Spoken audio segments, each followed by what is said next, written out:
Middleweight prospect Joe Pyfer. What's going on, Joe? How's life right now? Going on, brother? Not too much. Just getting back from training and getting ready for August 11th.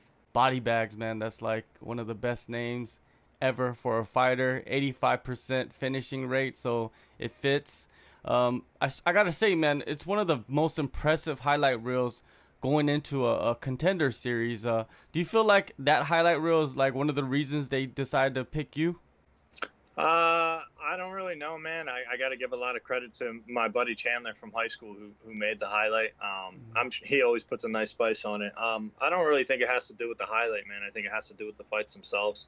I had 5 finishes and 1 decision before my first loss, and I lost a fight that I was winning, and then came back and got another knockout. So I'm a guy that goes in there and doesn't try to win a point game and tries to finish. So I think that's why I got recognized. Just my style. I bring it every fight, man.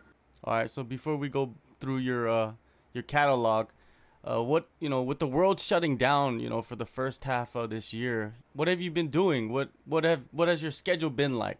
It hasn't changed too much for me, man. I'm not really a busybody anyway. I don't go see too many people, so it didn't really affect me too much. It was definitely a little bit weird at first, just because I had gone out to Colorado to train with some guys out there with Neil Magny and Team Elevation, and that kind of got shut down for a little bit.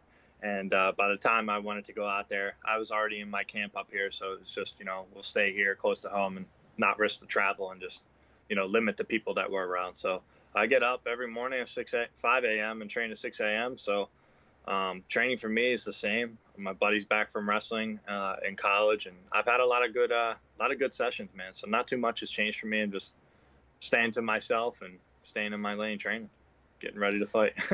Not too much changes. I read on your social media that since you were 8 years old, you wanted to fight for the UFC. That's like the only promotion that you wanted to compete for. What is your first memory of the UFC as a kid? My first memory is actually Ken Shamrock. And I was a huge fan of Ken Shamrock. And the funny part about it is I started jiu-jitsu at 4.5, and I started competing at 5. And my first Naga tournament, I met Ken Shamrock. And that was one of the things I ever saw in the UFC was Ken Shamrock winning, and when he was the champ and whatnot. So I was always a big fan of him and Frank. And that's one of my first memories of the UFC. So just seeing them from a young age and growing up in the fight world, growing up around Eddie Alvarez and Steve Haig and a bunch of old school guys that used to be at the Fight Factory. What did Ken Shamrock say to you? Do you remember? No, I don't. I think he said something about "What's up, kid?" and like shook my hand. I was like, I just remember being like, "Oh, yo, that's a fighter." So it was super. You start your pro career 2018. You started with 6 straight wins. You pick up 2 titles along the way. Explain like what it feels like, earning those titles, what it means to you. Them titles don't mean anything to me, man. I'm not a title chaser. Not that getting in the UFC I wouldn't chase a title. That's absolutely what I'm chasing. But the titles don't mean nothing to me, man. I throw them in. I've won an amateur title. It's a belt, man. It doesn't hold any value to me. I throw them in my closet. I don't even know where they're at. So, or I give them to my friend or something like that. So I don't really cherish belts, man. I cherish the moment and the process and just my growth as a fighter mentally, more than anything. And just being able to train smarter, man, and get better each fight. That's the thing that people think is, you get better physically all the time.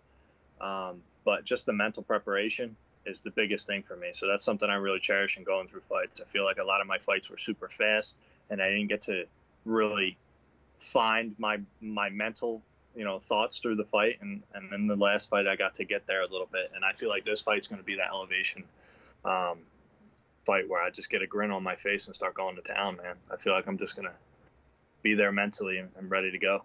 Ring of Combat 70, it was your first title defense for the promotion. It did not go your way. What did you realize from that experience, and did you change anything afterwards? Yeah, man, I'm a pretty big open book. So I fought Jonathan Potty, and congrats to him. He's fighting on the Contender series too.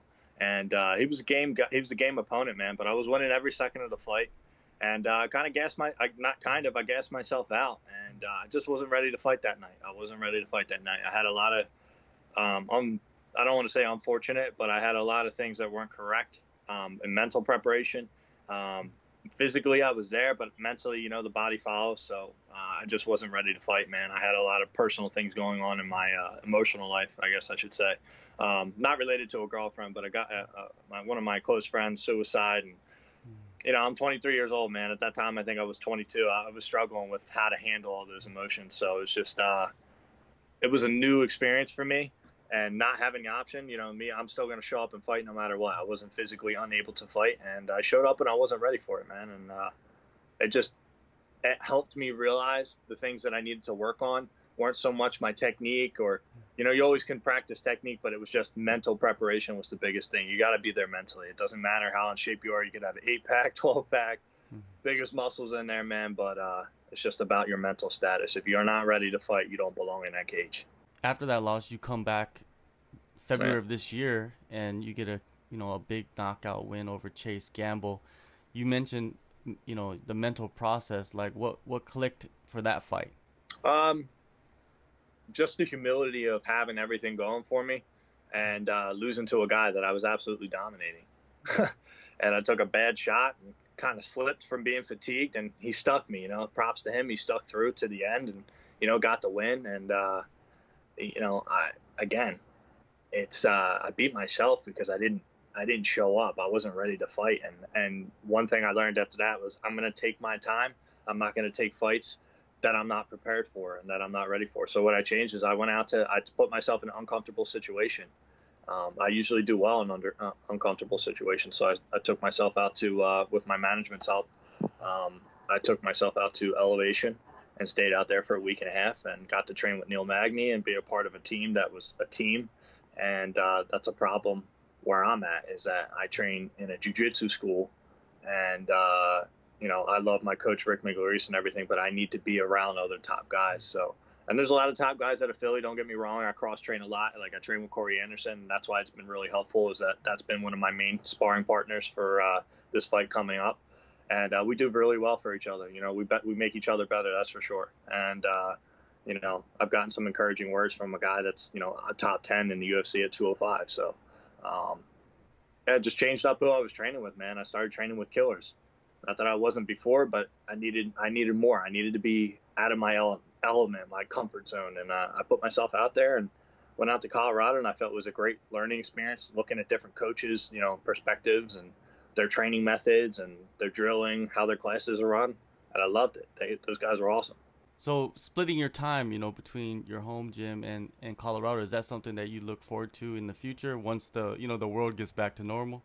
Yeah, man, them guys were so welcoming to me, and I felt like I gave them something that could help them as far as, just another body. And I'm not some like pushover guy, I can hold my own, and, and they better me. I mean, Neil Magny, dude, I did good for about 6 minutes, and then Neil Magny started whooping my ass.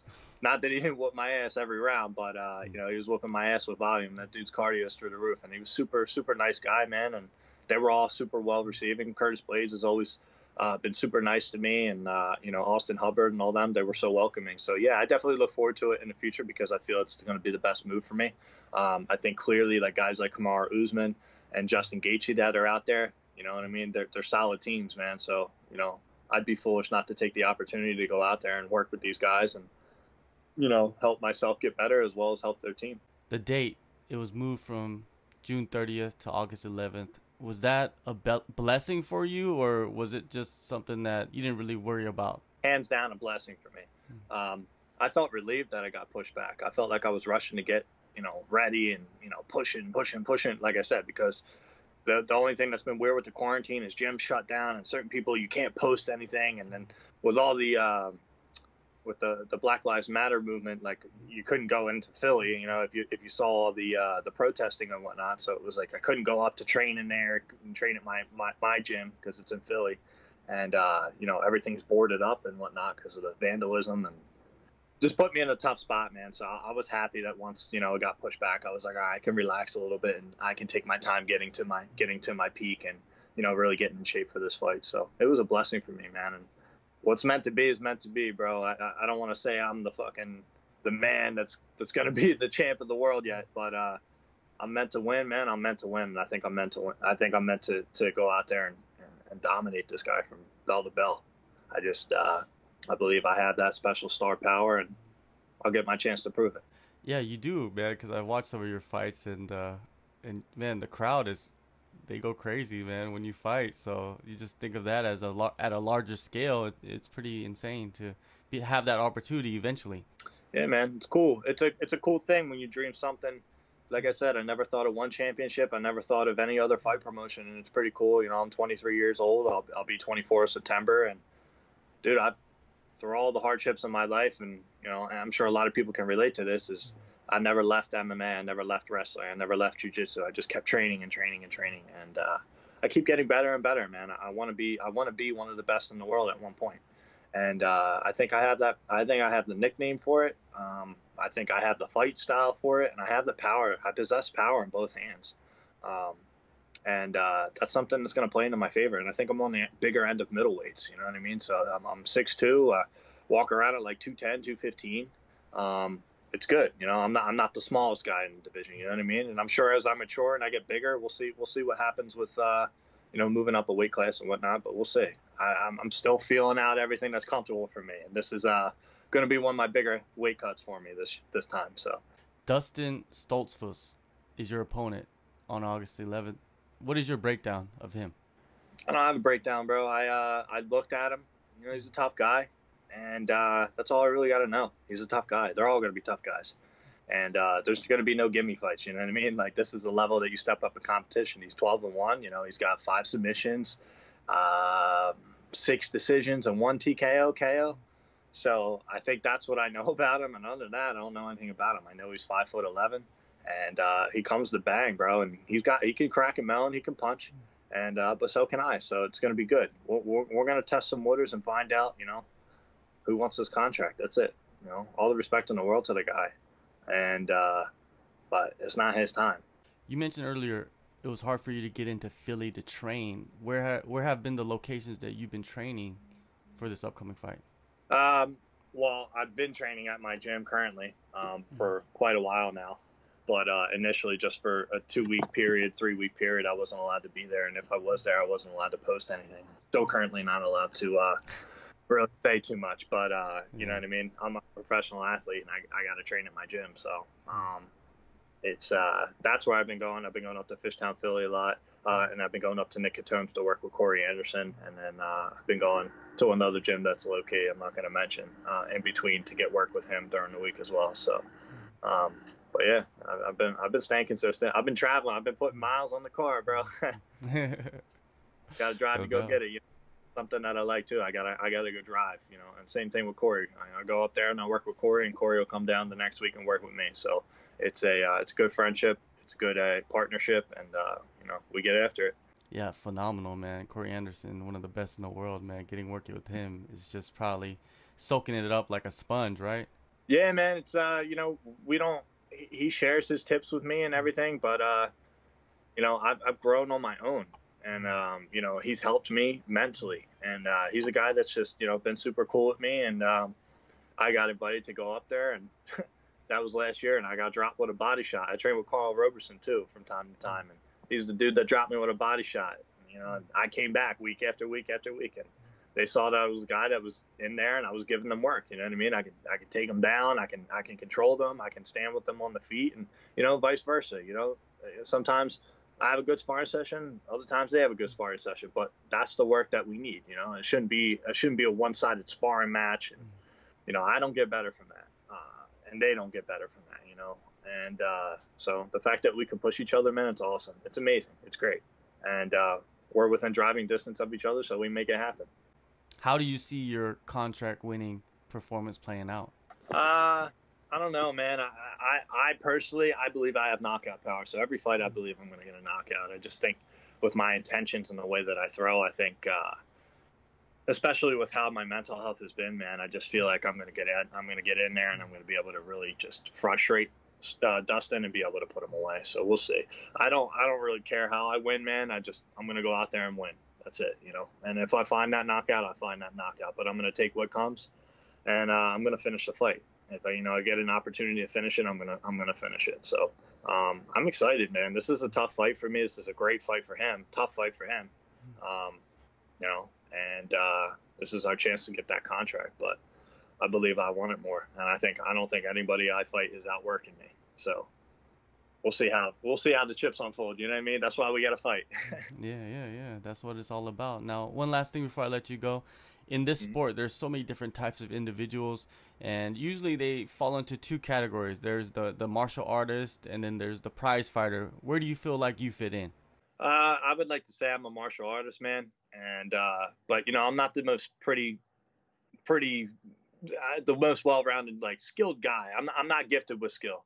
I'm gifted with work ethic, and that's the thing that, you know, people will learn. I never started this because I had skill. I got screamed at for hours and hours because I couldn't learn one move, and but I put the time in, work and work and work and work, and I've developed skills from work. I was one of them people that just fell into it and had a crisp boxing and the fastest hands. That's not how this has happened. I just put it in time and time and time and time and time. And everybody else creates this aura that you're a hype train and all this crazy shit. And you know what I mean? And I just go out there and fight, man. That's it. So I definitely can be a prize fighter. Don't get me wrong. If I don't like somebody, man, I'm talking a storm. I can't stand. I hate everybody I fight. Like, I don't like Dustin Stoltzfus. You know what I mean? Like, the guy's in my way of a contract. But I keep my personal feelings to myself and in my mind, and I keep them when I'm going and I'm punching them. So don't make no mistake, man. I'm a respectful guy, but I'm in there to crack this dude's head. So I'm excited. And I picked the name Bodybagz that everybody told me in the beginning not to pick, because I knew how I was. I knew in my heart and my mind how I hit you with intent to kill. So, you know, but that's just the competition, the competitor in me. And afterwards, man, we shake hands. You're respectful in victory and in defeat. So. All right, man. August 11th, Contender Series, Las Vegas, UFC Apex. Thank you, Joe, man, for the time, and good luck on the fight. And next time we talk, hopefully we're talking with you with a UFC contract in hand. My man, I appreciate you having me on, and we'll be talking once I have that contract in hand.